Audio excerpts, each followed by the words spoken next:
93 million human souls are currently staring into the abyss of a Saturday morning social media post. Donald Trump has shattered the final remnants of diplomatic decorum by demanding the absolute obliteration of a sovereign nation, even while bragging that they have already surrendered to his authority. This is not a calculated military strike. It is an unhinged ultimatum issued from the isolation of a digital screen. He claims the enemy has apologized and retreated, yet in the same breath, he promises a rain of fire that will leave nothing behind. We are forced to wonder, what happens to global stability when the person holding the keys to the most powerful arsenal in history can no longer distinguish between a strategic win and a total massacre? This is a new low for American political discourse, where the life of an entire population is treated as a bargaining chip in a personal vendetta.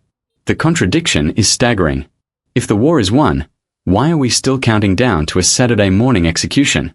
This level of volatility leaves the world with a question that has no safe answer.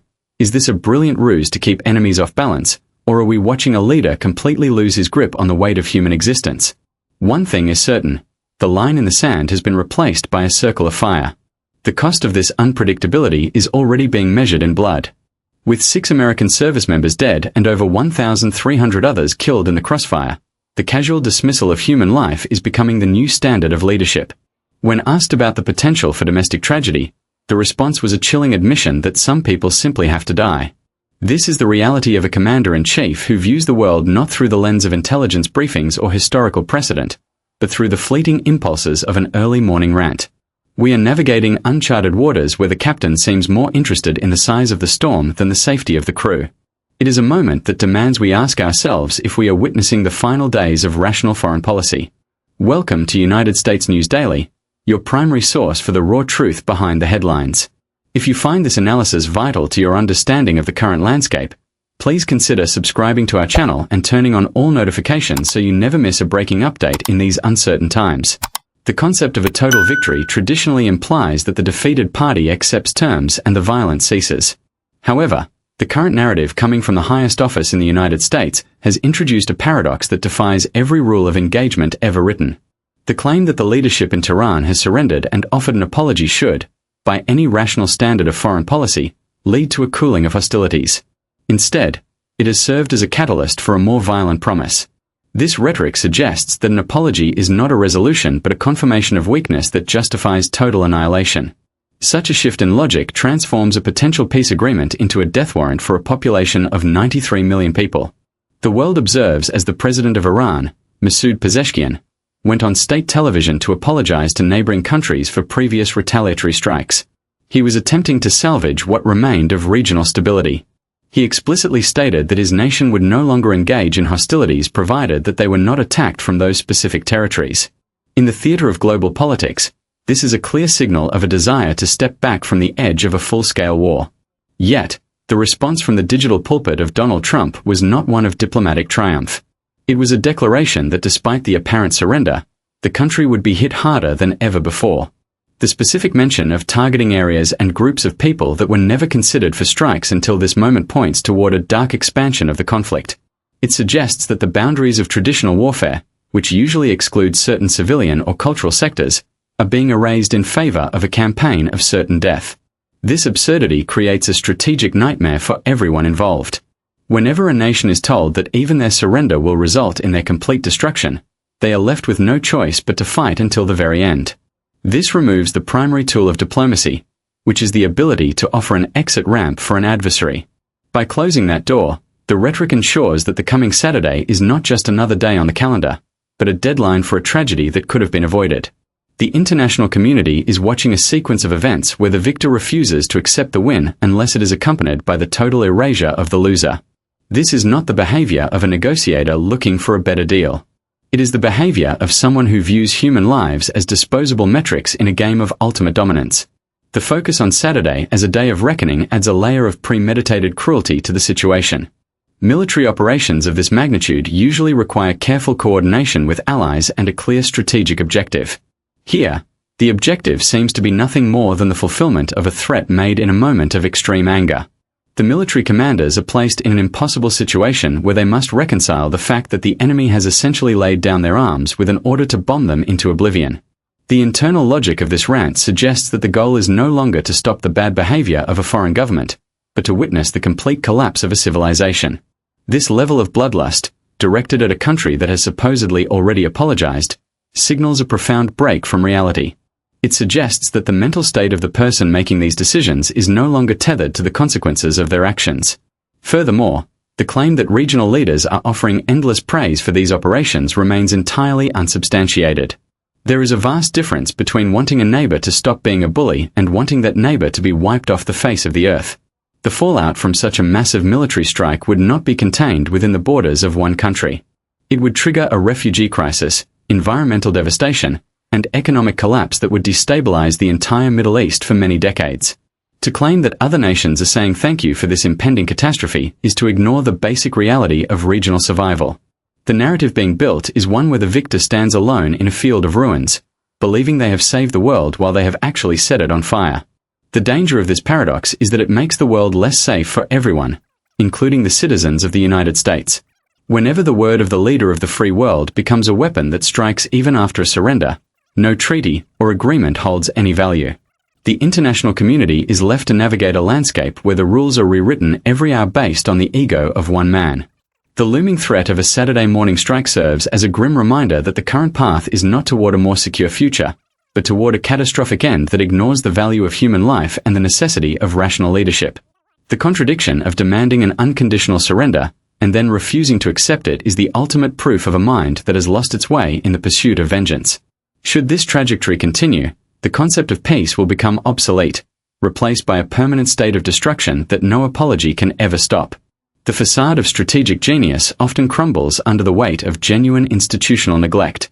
For decades, the concept of the madman theory served as a cornerstone of unconventional diplomacy, suggesting that if an adversary believes a leader is volatile enough to use ultimate force, they will retreat. However, there is a profound and terrifying distinction between a leader who calculates madness and one who is simply uninformed. The current volatility observed in these early morning proclamations does not stem from a hidden master plan or a sophisticated psychological operation. Instead, it appears to be the direct result of a vacuum where intelligence and expertise should reside. A leader who publicly rejects the daily briefings provided by the most advanced intelligence network on the planet is not being unpredictable. They are being blind. The United States intelligence community consists of thousands of dedicated professionals who spend every hour of the day analyzing satellite imagery, intercepting communications, and assessing the psychological state of foreign dictators. When these experts are bypassed in favor of personal instinct or social media feedback loops, the entire nation is placed at risk. This is the toxic form of unpredictability that creates a world where neither allies nor enemies know where the true boundaries lie.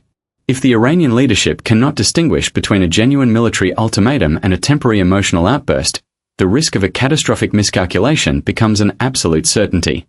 War is not a game of poker where a bluff only costs a handful of chips. In the theater of global conflict, a bluff can trigger a preemptive strike that claims hundreds of thousands of lives before the first official order is even signed. The rejection of the presidential daily briefing is perhaps the most glaring piece of evidence regarding this intellectual retreat. These documents are designed to provide a sober, fact-based reality that exists outside of political optics. By choosing to ignore this data, a leader effectively cuts the ties that bind policy to reality. What remains is a foreign policy driven by the whims of the moment, fueled by whatever television segment or digital comment has recently sparked a sense of grievance. This approach creates a dangerous disconnect where the person making the decisions is the least informed person in the room. When the world is told that certain groups and areas are now being considered for destruction that were previously off limits, we must ask if that decision was made after a rigorous review of target packages and collateral damage estimates, or if it was simply a sentence that sounded powerful in the heat of a digital rant. Furthermore, the dismissal of the intelligence community creates an echo chamber within the executive branch. When a leader surrounds themselves with individuals who prioritize loyalty over truth, the internal mechanisms of checks and balances fail. We see this in the appointment of unconventional figures to the highest levels of the defense establishment, individuals who may possess media charisma but lack the decades of strategic experience required to manage a global superpower. This creates a situation where the guardrails of democracy are stripped away, leaving the path clear for impulsive actions that ignore the long-term consequences for national security. The experts who have spent their lives studying Middle Eastern dynamics warn that total destruction is never a final solution. It is merely the beginning of a cycle of violence that lasts for generations. Yet, These voices are silenced by a narrative that prizes immediate dominance over sustainable peace. The danger of this erratic behavior is amplified by the fact that it destroys the credibility of the American word. If the world perceives that the commander-in-chief acts without consulting the vast apparatus of the state, then every treaty, every alliance, and every threat becomes temporary. This lack of consistency invites aggression from adversaries who believe they can wait out a period of instability or exploit the gaps in a fragmented leadership. It also alienates the very allies whose cooperation is essential for any successful military or diplomatic endeavor. No nation wants to tether its destiny to a partner that might change its entire strategic direction based on a sunrise mood. The current situation with the Iranian crisis serves as a terrifying case study in this systemic failure. We are witnessing a moment where the official channels of communication have been replaced by a chaotic stream of consciousness that ignores the reality on the ground. The intelligence reports likely suggest a much more complex picture than a simple surrender, yet the public is fed a story of total victory and impending doom. This gap between the truth and the public rhetoric is where the seeds of disaster are sown. When a leader believes their own unverified claims over the warnings of their own intelligence agencies, they lose the ability to navigate a crisis safely. The unpredictability we are seeing today is not a weapon of war. It is a symptom of a leadership that has disconnected itself from the burden of factual reality and the responsibility of informed decision-making. The cost of this intellectual void is not measured in likes or shares, but in the stability of the global order and the lives of those who will pay for a mistake they did not make. The ledger of any military engagement is ultimately written in the blood of individuals who often have no voice in the digital proclamations that determine their fate. While the political arena focuses on dominant narratives and the optics of strength, the reality on the ground is measured by the silence of those who will never return home.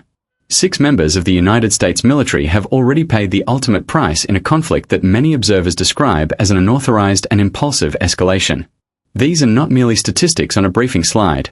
They represent families shattered and chairs left empty at dinner tables across the nation. The loss of 6 patriots in a theater of war that lacks a clear congressional mandate raises profound ethical questions about the responsibility a leader owes to those who wear the uniform. The scale of human loss extends far beyond the borders of the United States. 1,300 Iranian individuals have been killed in the crossfire of this rapidly expanding violence. This staggering number includes both combatants and those caught in the unfortunate proximity of military targets. When a leader speaks of complete destruction and certain death for a nation of 93 million people, these 1,300 deaths appear to be just the beginning of a much larger and more terrifying calculation. The disconnect between a morning spent posting on a social media platform and the grim reality of burying over 1,000 people is a chasm that few rational minds can bridge. It suggests a world where the visceral impact of death has been replaced by the cold metrics of a personal vendetta. The most chilling aspect of this unfolding tragedy is the casual dismissal of life that has emerged from the highest level of leadership. When confronted with the possibility of further strikes and the inevitable loss of life that accompanies them, the response was not one of solemnity or regret. Instead, the world heard a shrug of indifference wrapped in the phrase that some people will simply have to die because that is what happens during war. This perspective strips the humanity away from the battlefield and treats the most sacred sacrifice a human being can make as an expected and unremarkable consequence of policy. It reflects a mindset that views the world as a stage where the actors are disposable, provided the main character remains in the spotlight. This attitude of indifference is particularly dangerous when the war in question has not followed the traditional paths of legal and strategic approval. An unauthorized war means that every life lost is a weight that rests solely on the shoulders of the individual who bypassed the systems of checks and balances. When 6 Americans and 1,300 Iranians perish in a conflict that was sparked by an early morning digital outburst, the moral burden becomes unbearable. It is no longer about national security or the defense of liberty. It becomes a question of how much blood is required to satisfy the ego of a single man who refuses to listen to his own advisors. Furthermore, the impact of these deaths creates a cycle of vengeance that no amount of bombing can truly suppress. Every one of those 1,300 individuals had a family, a community, and a story. Their deaths serve as a powerful recruitment tool for the very radicalism that the United States claims to be fighting. By dismissing these lives as inevitable collateral damage, the leadership ensures that the next generation will grow up with a deep and justified resentment. This is the hidden cost of a policy driven by emotion rather than expertise. The immediate tactical win of a successful strike is overshadowed by the long-term strategic failure of creating a more hostile and unstable world. The families of the 6 fallen United States service members are left to wonder if the cause for which their loved ones died was worth the volatility of a leader who treats war like a television drama. There is a sacred trust between the commander-in-chief and the military, a trust that assumes lives will only be put at risk when every other option has been exhausted and the mission is vital to the survival of the Republic. When that trust is broken by a leader who admits he expects people to die while he sits in the safety of his office, the very foundation of military service is shaken. The bravery of the soldier is exploited by the recklessness of the politician, creating a tragedy that transcends partisan lines. As the sun rises on another day of uncertainty, the ghosts of those already lost haunt the rhetoric of destruction. The 1,300 Iranian dead and the 6 American service members are a somber reminder that the words typed into a smartphone have a physical weight. They result in metal meeting flesh and lives ending in fire. The indifference shown toward this reality is perhaps the most alarming sign of a leadership that has lost its moral compass. In the pursuit of a surrender that has already been offered, the demand for even more death reveals a thirst for violence that no apology can ever quench. The cost of this conflict is not measured in dollars or influence, but in the irredeemable loss of human potential, sacrificed on the altar of an unhinged pursuit of dominance. The machinery of global security is only as reliable as the hands that hold the levers of power, and currently, those hands appear to be guided by personal allegiance rather than professional expertise. When the most sophisticated military force in human history is placed under the direction of individuals chosen for their loyalty to a single man rather than their understanding of complex geopolitical strategy, the entire structure of international stability begins to fracture. We are witnessing a transition from a Department of Defense, designed to protect and deter, back to a mindset more aligned with a primitive Department of War. This shift is not merely a change in name or tone. It is a fundamental reconfiguration of how the United States intends to project its lethal power across the globe. The appointment of figures like Pete Hegseth to the highest levels of military leadership serves as the primary example of this institutional decay.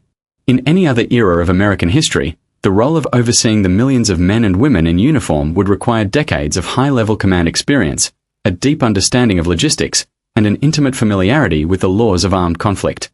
Instead, the current criteria seem to favor television charisma and a willingness to bypass the traditional wisdom of the Pentagon. When a leader surrounds himself with individuals who view war as a series of media segments rather than a somber and catastrophic necessity, the gravity of the office is lost. These appointees are not there to provide the critical friction of reality or to warn the commander-in-chief of the long-term consequences of his actions. They are there to facilitate the whims of a leader who views the world through a lens of personal grievance and theatrical dominance.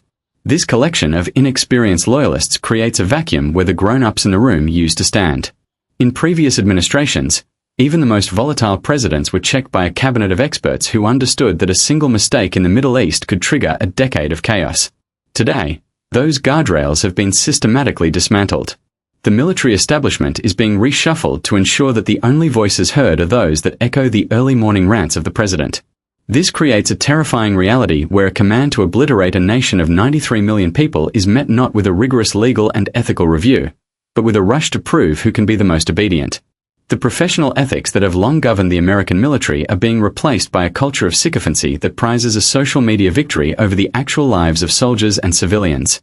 The danger of this goofball leadership, as critics have described it, is that it lacks the intellectual depth to understand the second and third order effects of military action. They see the world in binary terms of winners and losers, ignoring the historical reality that every bomb dropped creates new enemies and complicates future diplomacy. By treating the Department of War as a personal instrument of vengeance, they invite a level of unpredictability that is purely destructive. There is no strategy in these appointments.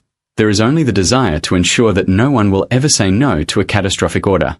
This is how empires overreach and how global powers stumble into conflicts they cannot win and from which they cannot easily retreat. Furthermore, this erosion of leadership quality sends a signal of weakness to both allies and adversaries. When the international community looks at the leadership circle in Washington and sees a lack of seasoned statesmanship, they begin to question the reliability of the United States. Allies who once counted on the steady hand of American military expertise are now forced to consider a future where they must act alone. Adversaries, sensing a disorganized and impulsive leadership, are emboldened to test the boundaries of international law, believing that the American response will be dictated by domestic politics and television optics rather than a coherent national security strategy. The internal decay of the leadership system is a gift to those who wish to see the global order collapse. The looming threat of a Saturday morning strike against Iran is the inevitable byproduct of this system. It is a deadline set not by military necessity, but by the ego of a man who knows his staff will not challenge him. The military commanders on the ground are left to wonder if their orders are based on intelligence data or the latest post on a social media platform. This uncertainty is a poison that seeps through every level of the chain of command, from the 4-star generals to the private on the front lines. When the leadership is perceived as a collection of enablers rather than a council of experts, the moral authority of the United States is extinguished. The machine of war is running at full speed, but the people in the cockpit are more interested in the ratings of the crash than the safety of the flight. We are entering an era where the most dangerous threat to American security may not be a foreign enemy, but the hollowed-out institutions that are supposed to protect the nation from its own worst impulses. The pursuit of absolute dominance often masks a profound and dangerous fragility. A psychological profile begins to emerge when a leader demands total capitulation and then responds to that very capitulation with threats of total annihilation. This is no longer a matter of geopolitical strategy or national defense. It becomes a vivid display of an ego that cannot be satisfied by mere victory. The need to obliterate a defeated adversary speaks to a deep-seated insecurity, a mechanism where self-worth is entirely dependent on the visible and absolute ruin of another. When a surrender is not enough to quench the thirst for retaliation, the motives shift from protecting a nation to protecting a personal narrative of unmatched power. This behavior crosses into a dark territory where the boundary between statesmanship and personal vendetta dissolves completely. True power rests in the ability to show restraint when an enemy yields. Choosing the path of maximum destruction against a yielding target reveals a mind driven by an insatiable need for revenge rather than a desire for stability. It suggests that the primary objective is not the safety of the world, but the continuous feeding of a monumental ego. This relentless pursuit of dominance transforms international diplomacy into a stage for personal validation. Every threat issued becomes a reflection of an internal state that equates mercy with weakness.